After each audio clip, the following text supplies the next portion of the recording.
আগের সপ্তাহে আমরা দেখলাম কিভাবে নানা টানাপোড়েন সামলেও একসঙ্গে শিবরাত্রি উৎসব পালন করলো আর্য আর অপর্ণা। তবে আশ্চর্যের বিষয় হলো যে ভ্যালেন্টাইন্স ডের উপহার দেওয়ার সময় অপু আর্যকে আর্যপুত্র বলে সম্বোধন করে, যা শুনে চমকে যায় আর্য, কারণ এই নাম ধরে তাকে রাজনন্দিনী ডাকত। কিন্তু অপু এই নাম জানলো কিভাবে? উত্তর জানা নেই আর্যর। বাড়ি ফিরে এসে রাজনন্দিনী সেই বন্ধ ঘরে ঢুকল সে। আর্য জানে রাজনন্দিনী না থাকলেও সে এখনও রয়েছে অপুর মধ্যে। আর্য তার কাছে নিজের অভিমানের কথা জানায়। অপু এই কথা ঘরের বাইরে থেকে শুনে ফেলে। সে আর্যর কাছে অভিযোগ করে বলে, যদি সে এখনও রাজনন্দিনীকে ভুলতেই না পারে তাহলে অপুকে বিয়ে করার কারণ কি? অপুর এই প্রশ্নের কোনো উত্তর দিতে পারে না আর্য।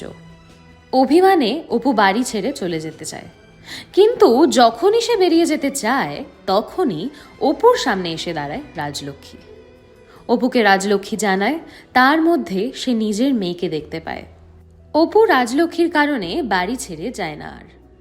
এরই মধ্যে সিংহরায় বাড়িতে তাড়াহুড়ো করে পৌঁছায় কিঙ্কর।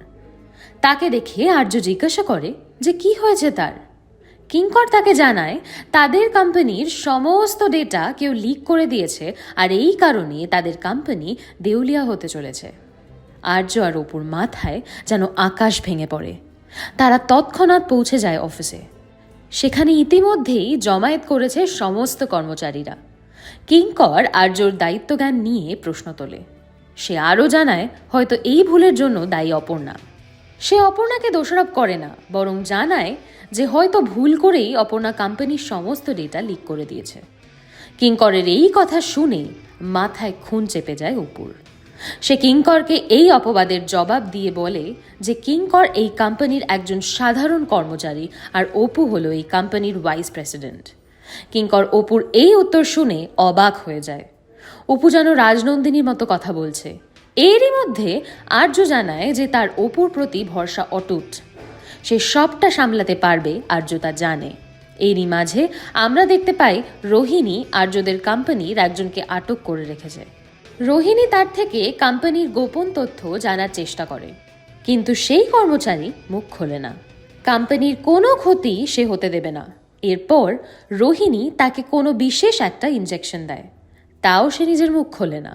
অন্যদিকে কোম্পানির সমস্ত কর্মচারীকে আর্য জানায় যে তাদের অগ্রিম 1 বছরের মাইনে দিয়ে দিতে চায় সে, কারণ সে চায় না কোম্পানির ক্ষতি হলেও তার কর্মচারীদের কোনো রকম ক্ষতি হোক। কিন্তু কিঙ্করের প্রতি সবার সন্দেহ হচ্ছিল। আর এরপরেই আমরা দেখতে পাই কিঙ্করের সঙ্গে ফোনে কথা হয় রোহিণীর। কিঙ্কর কোম্পানির ক্ষতি চায় না, এমনকি আর্যরও কোনো ক্ষতি সে চায় না, কিন্তু সে চায় অপু যেন আর্যর জীবন থেকে চলে যায়। এরই মাঝে আমরা দেখতে পাই আর্যর কাছে একটা আইনি ফরমান এসে পৌঁছায়।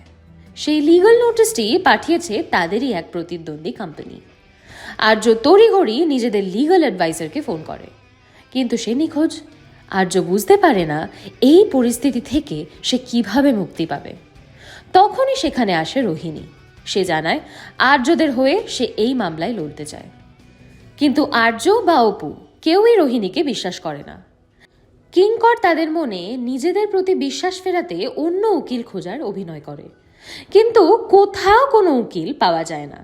শেষমেশ রোহিণীকেই তারা বেছে নেয় নিজেদের উকিল হিসেবে।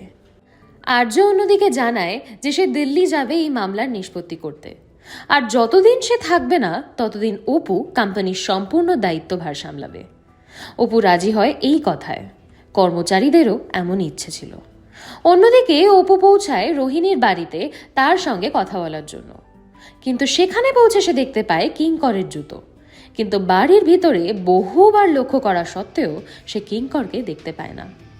রোহিণী অপুকে জানায় তাদের লিগ্যাল অ্যাডভাইসারই সমস্ত নষ্টের গোড়া, কিন্তু অপু জানে না যে কোম্পানির বিশ্বস্ত লিগ্যাল অ্যাডভাইসারকে রোহিণী নিজেই অপহরণ করে রেখেছে, আর তাকে এমন একটা ইনজেকশন দিয়েছে যার কারণে সে কথা বলতে পারছে না। তবে অপু আর আর্যর কোম্পানি বিক্রি হয়ে যাবে কি? আর রোহিণীর আসল মতলবটাই বা কি? জানতে দেখুন চিরদিনই তুমি যে আমার, রোজ সন্ধ্যে 6:30টায় শুধুমাত্র জি বাংলায়।